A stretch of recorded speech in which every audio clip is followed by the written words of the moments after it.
Assalamualaikum warahmatullahi wabarakatuh. Selamat siang. Mana nih suaranya? Waalaikumsalam Ibu, Selamat siang siang Ibu. Ibu. Siang Ibu. Udah mulai ngantuk-ngantuk ya. Saya pun juga lagi flu nih karena hujan panas gitu ya. Dari kemarin flu ya nggak kelar-kelar udah ke dokter, balik lagi ke dokter. Eh, mungkin hari ini kita akan bahas lumayan kebijakan dividen gitu ya. Nanti saya akan bahas lagi eh, pertanyaan-pertanyaan tentang UAS, tugas, kuis ya. Nanti juga ada mungkin kisi-kisi ya untuk UASnya di pertemuan ke-15. Jadi untuk pertemuan ke-13 hari ini kita akan bahas kebijakan dividen dan bahas tentang remedial-remedial. Mungkin saya yang kuis nggak terlalu bahas ya karena di kuis itu cuma pilihan ganda, adik-adik bisa nanti baca kembali yang materi yang sudah saya berikan di masing-masing yang ada gitu ya. Oke, untuk kebijakan dividen sendiri, tahu dividen nggak? Udah ada yang tahu dividen itu apa?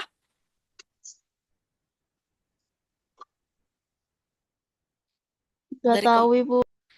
dari kemarin kita bahas dividen-dividen ada di laporan keuangan, belum tahu. Nah, dividen itu kemarin kita di saham ya. Nah, ada saham dan obligasi. Di saham itu kita kalau memiliki saham, kalau adik-adik sering dengar gitu ya. Iya nih saya lagi main saham, saya lagi ini saya mau udah punya saham di PTA, PTB, PCC gitu ya. Nah, dividen ini adalah hasil dari investasi adik-adik, uang yang adik-adik taruh untuk membeli saham. Nah, setelah taruh di saham tersebut, adik-adik akan perkiraan jika memang menguntungkan dan perusahaan menyetujui untuk membagi dividen gitu ya. Kemarin juga udah ada bahas di pertemuan ke tugas satu ya. Itu ada namanya dividen juga di laporan keuangannya. Nah, itu adalah eh, si perusahaan ini sudah menyetujui bahwa em, untuk membagi suatu uang atau misalkan suatu keuntungan gitu ya dari sebuah perusahaan yang sudah kita taruh gitu. Jadi kita punya suatu saham nih. Gitu. Nah, pertama-tama gitu ya. Kemarin kita udah bahas saham. Saham itu banyak ya, ternyata ada perhitungannya juga. Nah, dividen pun ada perhitungannya. Kemarin di laporan keuangan sebenarnya udah kalau mau lihat perhitungan dalamnya, ini kita detail. Kalau di laporan keuangan kita cuma bisa lihat pembagian saham sekian gitu ya. Nah, itu biasanya ada di Bursa Efek Indonesia. Kalau adik-adik di apa ya? Investasinya menggunakan rupiah ya. Kalau nanti dolar biasanya ada em, American DAX gitu ya, Nasdaq gitu ya, Nasdaq gitu ya. Dan ada beberapa perusahaan yang memang go public gitu ya. Untuk di beberapa Nasdaq itu di Amerika gitu ya. Ada juga beberapa kalau adik-adik mau pasang gitu ya, ada di England gitu ya. Nah, itu ada berbagai sendiri untuk aplikasinya juga. Hanya saja di Indonesia itu menggunakan Bursa Efek Indonesia. Nah, untuk aplikasinya banyak. Saya taunya ada iPod, kemudian ada Bibit, gitu ya. Kalau mau buka HP ya, downloadnya. Terus kemudian ada apa lagi ya? Saya banyak di sekarang di bank-bank gitu ya, di Bank Mandiri gitu ya. Itu udah ada untuk bisa membeli saham adik-adik. Nah, di Tesu sendiri gitu ya. Jadi ketika kita sudah membeli suatu saham gitu ya, perusahaan ini menentukan adanya kebijakan untuk pembayaran dividen. Nah, maksudnya apa? Kalau kita naruh di suatu saham, tapi kita nggak dapat imbas balik, ya males kan? Seseorang yang, kita udah nanam saham, tapi kok dia keuntungan kita nggak dikasih labanya. Nah, itu yang membuat keputusan itu adalah suatu perusahaan. Nah, oleh karena itu, saham itu akan menguat jika memang perusahaan itu membuat pembagian dividen secara terus-menerus gitu ya. Kemarin saya dengar yang bagi dividen itu Astra, ASI gitu ya kalau logo sahamnya, sama Unilever. Ternyata Unilever bagus juga tuh. Dia dari tahun Astra sama Unilever ini dari tahun 1992 udah bagi saham tiap tahunnya gitu. Kita juga belum lahir ya, gitu ya. Jadi hebat sekali nih, dia sudah membagikan dividen dengan porsinya, nah, untuk pembiayaan investasi dan laba yang ada, gitu ya. Jadi ada menahan laba juga, ada juga yang dibagikan untuk investasi yang akan mendatang. Jadi dividen ini sebenarnya laba, tapi yang untuk dibagikan ke pemegang saham. Jadi ketika kita punya profit, adik-adik, kita kan punya profit. Nah, misalkan nih contoh, ada yang punya usaha di sini? Ah, sih belum ya. Mungkin saya akan jelaskan misalkan contohnya usaha es teh deh. Gitu ya. Misalkan saya investasi di usaha tehnya adik-adik gitu ya. Adik-adik usaha teh itu untungnya misalkan profitnya 30 juta satu tahun. Nah, adik-adik punya tiga pilihan. Di mana adik-adik mau naruh profitnya atau keuntungan atau labanya ini di aku mau taruh labanya dulu deh, labanya disimpan, namanya laba ditahan, masih ada di keuangan kas dari si jualan adik-adik ini. Tuh ya, belum diapa-apain nih. Nah, ada juga yang dibelikan investasi. Tadinya masih jualannya pakai cup. Terus sekarang udah tinggal pakai yang mesin press gitu ya. Nah, ini misalkan beli mesin press atau misalkan juga investasi eh, tempat baru atau gerobak baru itu misalkan. Nah, ini bisa untuk profitnya masuk investasi. Dan ada juga eh, misalkan udah untung nih. Nah, misalkan ini saya sama ada teman kita nih, siapa nih? Ada Irgi misalkan. Nah, ini em, misalkan saya sama Irgi gitu ya.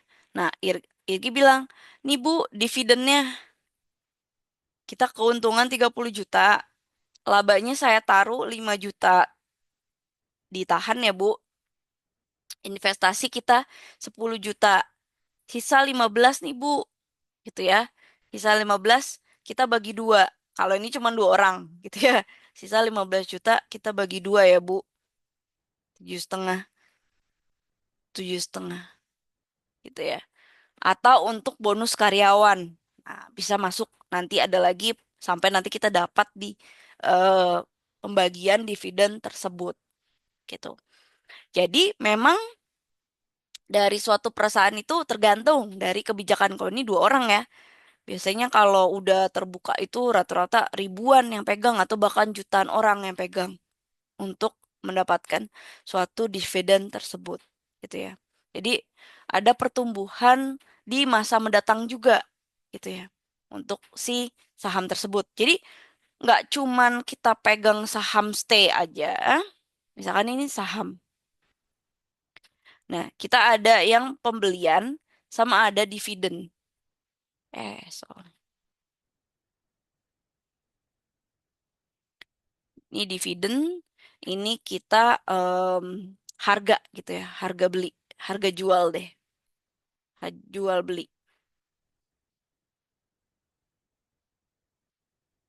Nah, adik-adik, kalau misalkan saham, gitu ya.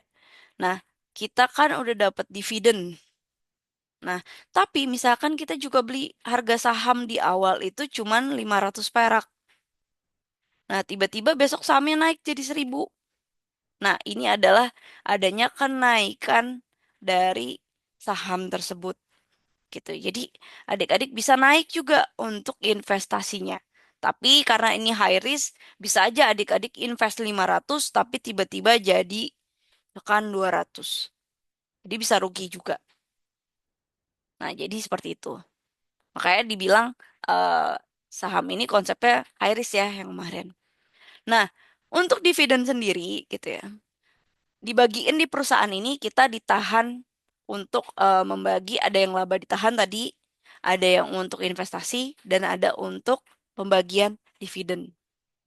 Nah, biasanya besar dividen ini dibagikan pada pemegang saham ditentukan dengan persentase yang disebut dividen payout ratio. Jadi, dividen payout ratio atau DPR, kalau kita bilangnya DPR-nya berapa nih? Gitu ya. Nah, itu biasanya dibagikan selaku dengan pemilik sahamnya berapa persen. Atau berapa lot yang kemarin kita sudah bahas. Biasanya satu saham, ini satu lembar saham, berapa. Tapi biasanya kalau minimal untuk pembelian saham itu 100 lot. Zaman orang tua saya dulu investasi 1000 lot. Dulu mas per 1000 lot gitu ya. Tapi kalau sekarang per 100 lot. Jadi misalkan harga saham 500 perak.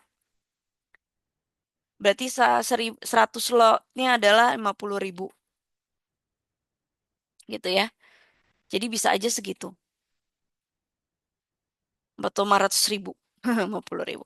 Nah tergantung dengan harga saham yang hari itu. Nah untuk konsep kebijakan dividen sendiri, adik-adik bisa kaitkan ya. Ada dividen berbagai macam. Ada dividen yang stabil, gitu ya. Kebijakan dividen yang stabil. Misalkan contoh dari tahun 1995 gitu ya sampai 2026 udah mau 10 tahun lebih gitu ya, 20 tahun malah. Sekarang udah mau 30 tahun ya. 30 tahun malah. Udah hampir 30 tahun, udah 30 tahun, udah mau 31 tahun si dividennya stabil terus. Ini mungkin bagus gitu ya. Oh, kita udah pasti nih kita dapat dividennya sekian gitu ya. Atau mungkin malah menaik yang kemarin kita sudah perhatikan. Nah, ada juga dengan penetapan yang konstan sama terus gitu ya. Kalau ini stabil nih, dia bakal ada kenaikan lah pelan-pelan karena mengikuti inflasi yang ada. Kalau ini konstan aja, terus gitu. Harga misalkan dari tahun segitu 1000 terus gitu ya. Nah, misalkan ada yang fleksibel, tergantung dia bisa naik turun, tergantung dengan keuntungan hari ini bisa kayak gini, bisa juga tergantung kayak gini. Ada juga yang misalkan dividennya penetapannya minimal plus dari jumlah ekstra. Tergantung. Misalkan dia ada profit gitu ya. Nah, itu bisa naik tuh. Tapi misalkan enggak, ya tergantung dia bisa turun juga. Sama sih, hampir fleksibel, tapi ini enggak terlalu fleksibel karena tergantung dengan jumlah si ekstra dari profitnya tersebut. Nah, konsep kebijakan dividen sebenarnya ini kita lihat dari dividen yang stabil gitu ya. Nah, ada dividen yang stabil dijalankan suatu perusahaan gitu ya. Dan ada juga banyaknya pemegang yang hidup dari pendapatan yang diterima. Jadi adik-adik, saudara saya udah nggak kerja gitu ya. Ada banyak sekali. Mereka tuh pensiun dini karena sudah pegang banyak uang gitu ya. Dia taruh di diversifikasi. Kalau adik-adik lihat pensiun, pensiun yang nggak di pegawai negeri ya. Kalau di luar negeri sih masih ada pensiunannya. Tapi kalau di Indonesia biasanya rata-rata yang ada pensiun hanya PNS gitu ya. Dan berbagai bank milik negara itu juga satu kali bayar gitu ya, bukan annual. Annual tuh tiap bulan konstan kayak PNS dibayar gitu ya untuk em, apa namanya pensiunnya. Tapi kalau biasanya kalau di swasta itu dibayar di depan untuk pensiunnya. Jadi nggak sampai belakang gitu ya. Nah, ini bisa dilihat dari saham yang memang itu dari dividennya kalau dibayar di kalau misalkan kita pensiun aja gitu ya. Ini dapat berapa? Nah, itu mereka bisa untuk taruh di beberapa berbagai ada saham, obligasi, terus ada deposito gitu ya, ada yang lainnya dan investasinya itu bisa hidup dari situ aja. Mereka nggak kerja tapi mereka dapat duit dari situ aja. Gitu ya. Nah, itu bisa target kita ya di masa depan. Bisa kita target mulai dari sekarang gitu ya. Saya pun agak telat. Saya dulu ya foya-foya gitu ya. Habis kerja udah kan kemarin nggak bisa jajan, jajan dibatasin gitu ya. Pas sudah kerja udah beli macem-macem yang memang kita inginkan. Setelah itu saya insaf baru oh iya kita harus em, lihat masa depan kita karena kita pensiunnya biasanya rata-rata 55 60 sekarang 65 kalau memang dibutuhkan tapi biasanya kalau di swasta 50 55 gitu ya. Nah, kita bisa lihat dari konsep kebijakan tersebut. Nah, dari konsep kebijakan dividen sendiri gitu ya, ada beberapa pakar sih, gitu ya. Jadi kita bisa lihat tidak hanya perusahaan seharusnya membagikan dividen sebesar-besarnya apabila dana diperoleh dari perusahaan dipergunakan menguntungkan dividen tidak perlu dibagian terlalu besar. Nah, ada yang kayak gini gitu ya. Ada juga karena keengganan pembayaran dividen per saham ada baiknya perusahaan menentukan dividen dalam jumlah yang tidak terlalu besar. Nah, ada memang perusahaan menanggapi kesempatan investasi menguntungkan. Nah, investasi juga. Jadi dia itu menyesuaikan lagi dengan investasi. Nah, ini ada dividen tidak terlalu besar karena ada baliknya gitu ya, ada engganan untuk menurunkan pembayaran dividen gitu. Ini ada tidak benar gitu ya. Ada dana yang diperoleh perusahaan dipergunakan dengan menguntungkan. Nah, ini. Ada juga dalam keadaan tidak ada biaya transaksi, tambahan kekayaan karena menaikkan harga saham.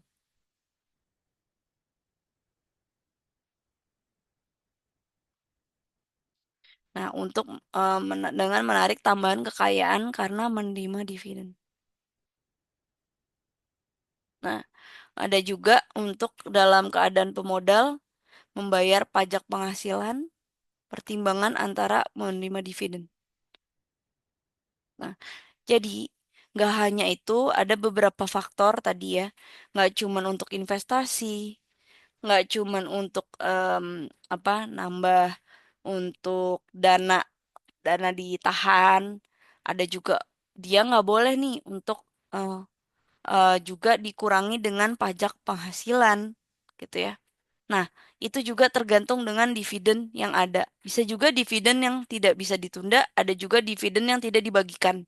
Jadi tergantung. Jadi nanti adik-adik bisa baca lebih detail ya.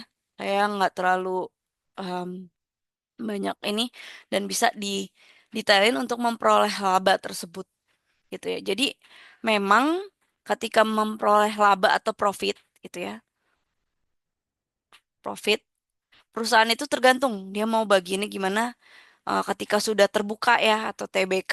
Kalau adik-adik nanti one day mau di perusahaan TBK ini pasti di awal-awal Januari itu ada namanya untuk rapat terbuka gitu antar direksi dengan pemilik saham.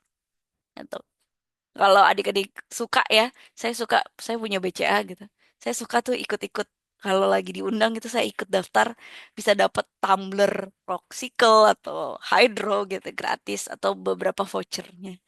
Dan ada di beberapa misalkan kalau adik-adik ikut di Alfa atau Indomaret gitu punya sahamnya di Alfa itu suka dapet makanan-makanan gitu. Jadi seru aja sih ketika melihat mereka untuk rapat pembagian dividen. Ya, decide atau untuk hal itulah pemanggilan saham terbuka.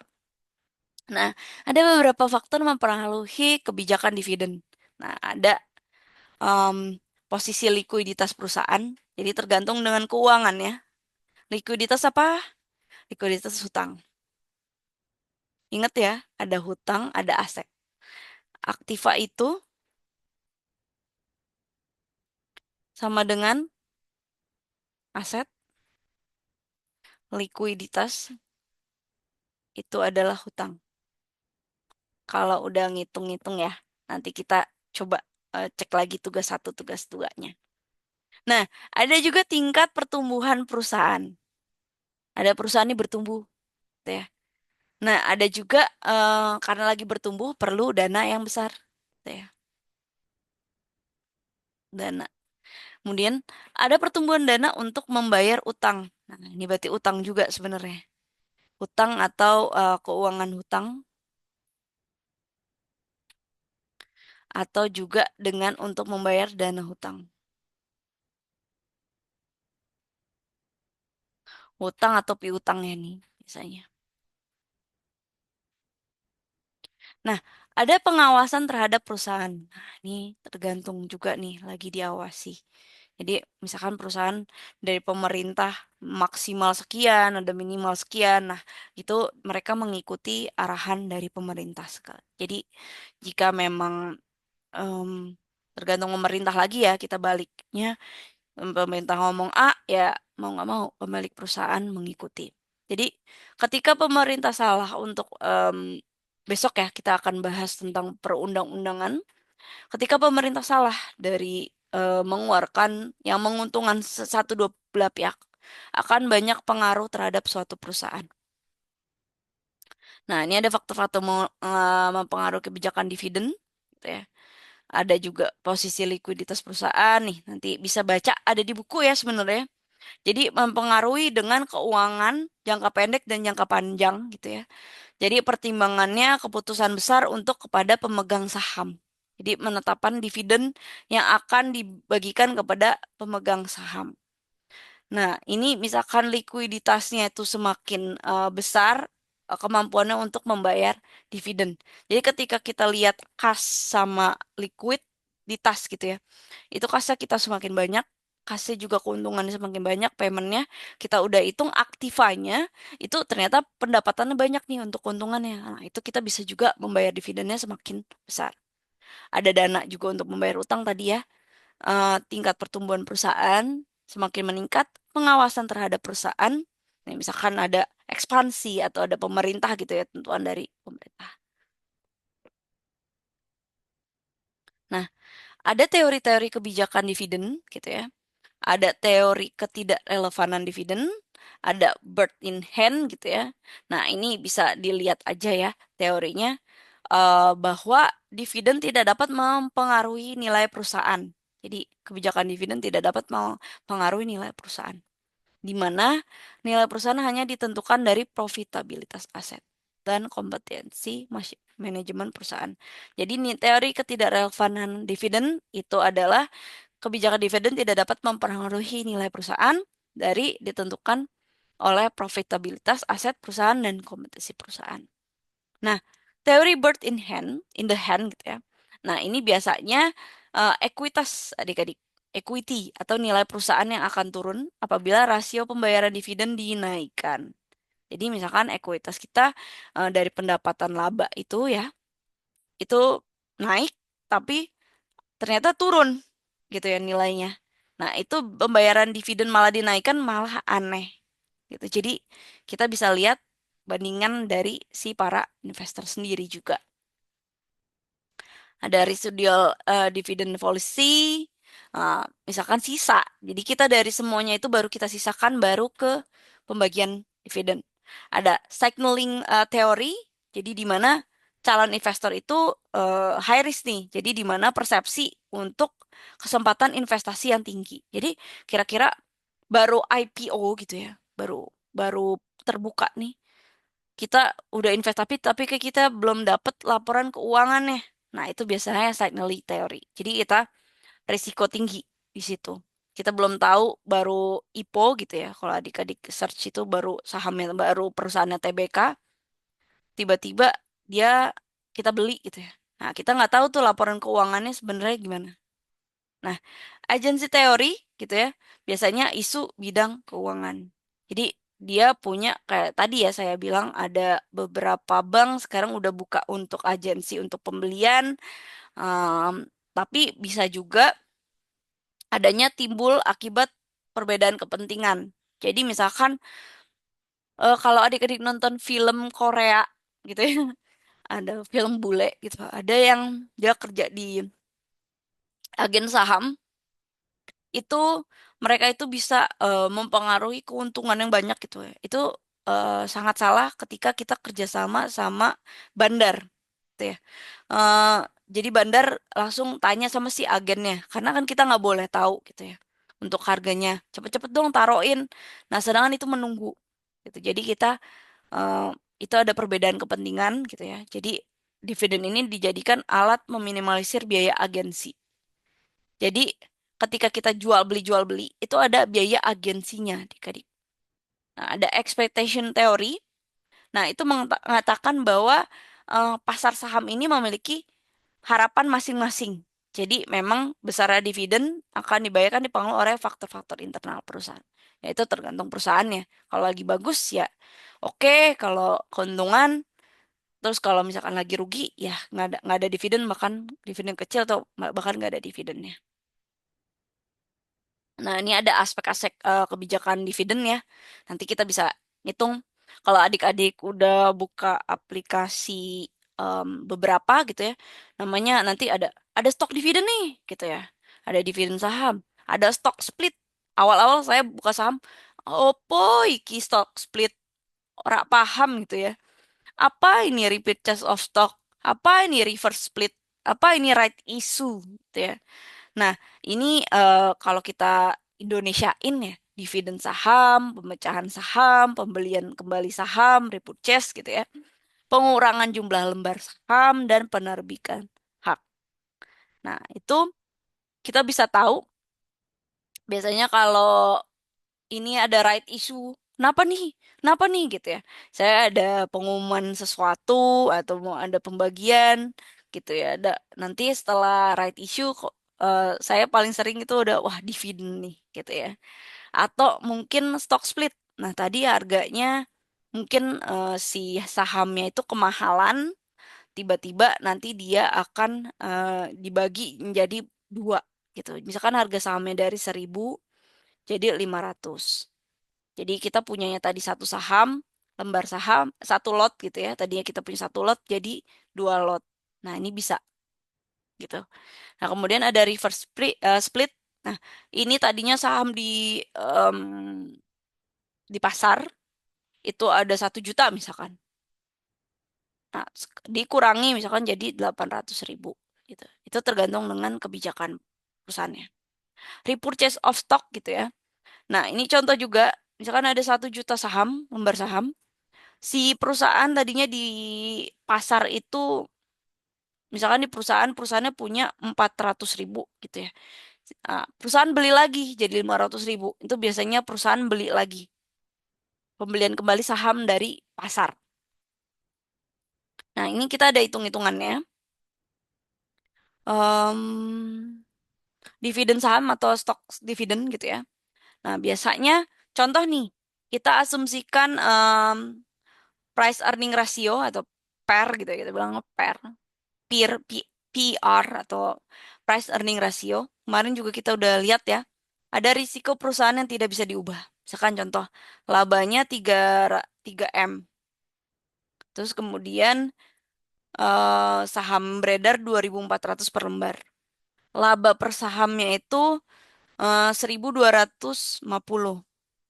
Kemudian price earning rasionya 20 kali dan harga saham per lembarnya 25.000. Nah, kalau kayak gitu, ketika kita sebagai pemodal memiliki 100 lembar saham dengan harga 30.000 per lembar, maka kita kekayaannya jadi berapa? 100 lembar saham, kita punya 30.000 per lembarnya. Jadi kita kekayaannya adalah 3 juta. Nah, setelah menerima stok dividen, gitu ya, maka jumlah saham yang dimiliki sebanyak 120 lembar. Nih, misalkan ada stok dividen, gitu ya. Jadi dibagiin lagi nih eh, saham yang tidak dengan uang tunai. Jadi kamu adik-adik dikasih saham gitu ya. Pembagiannya misalkan tadi dividennya tadinya pakai uang, tapi dividennya dibagiin jadi eh, lembar saham gitu. Nah, tapi dengan nominalnya tetap 3 juta. Kenapa tuh gitu ya? Karena jumlah yang dimiliki sebenarnya tetap, hanya saja ini ditambahkan lembar saham karena tidak memiliki lembar tunai. Gitu. Jadi, misalkan adik-adik kerja di suatu perusahaan, nah itu si sahamnya itu nanti kamu dapat bonus, bonusnya sahamnya perusahaan, bukan bonus uang gitu ya. Kita malah senengnya bonusnya uang aja deh, gitu ya. Nggak usah saham, bisa dijual apa tuh, gitu. Jadi sehingga kekayaan tetap sebesar 3 juta. Oke, bisa join lagi ya,